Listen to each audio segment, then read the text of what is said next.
আজকের দিনটা ছিল 7th জুন। আজকে হচ্ছে শনিবার। এখন সকাল 8টা সাড়ে 8টার মতন বাজছে। কালকে রাত্রি আমরা পৌঁছেছি ব্যাঙ্গালোরে। আর তারপরে কোনো রকমের রান্না টান্না করে খেয়ে ঘুমিয়ে পড়েছিলাম। সেটা তো আগের ব্লগে তোমাদের সাথে শেয়ার করেছি। আজকে সকাল থেকে উঠে প্রচুর কাজ, আর সেই জন্যই আমরা উইকেন্ড দেখে এসেছিলাম, যাতে উজ্জ্বল আর আমি একসাথে কাজগুলো সমস্ত কমপ্লিট করতে পারি।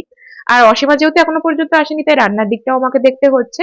এদিকে ব্যালকনি আর ইউটিলিটিটা আজকে লক্ষ্মী সকালবেলায় এসেছে, তখন তাকে দিয়ে বেশ ভালো করে গ্রিল টিল পরিষ্কার করে সুন্দর করে পরিষ্কার করা হয়েছে। আর আমি কোথাও থেকে আসলে ট্রলি ব্যাগ যে 10 দিন ধরে পড়ে থাকবে, ওই জিনিসটা আমার একদমই হয় না। সমস্ত কিছু আনপ্যাক করে, যেগুলো কাচতে দেওয়া সেগুলো লন্ড্রি ব্যাগে রেখে, যেগুলো গুছিয়ে রাখা সেগুলো সব গুছিয়ে রেখে, তারপরে ট্রলি ব্যাগ গুলোকে ভালো করে হচ্ছে স্যানিটাইজার দিয়ে মুছে নিয়েছি। আর এদিকে যে প্রচুর চাদর ঢাকা দিয়ে দিয়ে গিয়েছিলাম সোফায়, সেন্টার টেবিলে, এই সমস্ত কিছু সেগুলোকেও কাচতে দিয়ে দিয়েছি।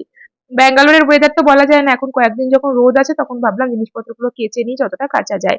তোজোকে এদিকে স্নান টান করিয়ে নিয়েছি, আর উজ্জ্বল আজকে প্রচুর সবজিও নিয়ে এসেছে, তার সাথে চিকেন নিয়ে এসেছে।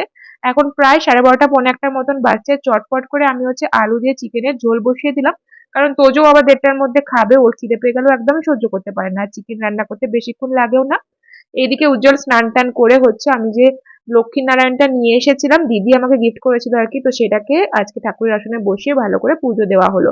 তোজোকে তো অনেকক্ষণই খাইয়ে দিয়েছি, আর আমরা ওই 2:30 পৌনে 3টে নাগাদ খেতে বসে পড়েছিলাম। আজকে আলু দিয়ে চিকেনের পাতলা ঝোল হয়েছিল, আর গোটা গোটা ঢেঁড়স দিয়েছিলাম সেদ্ধ।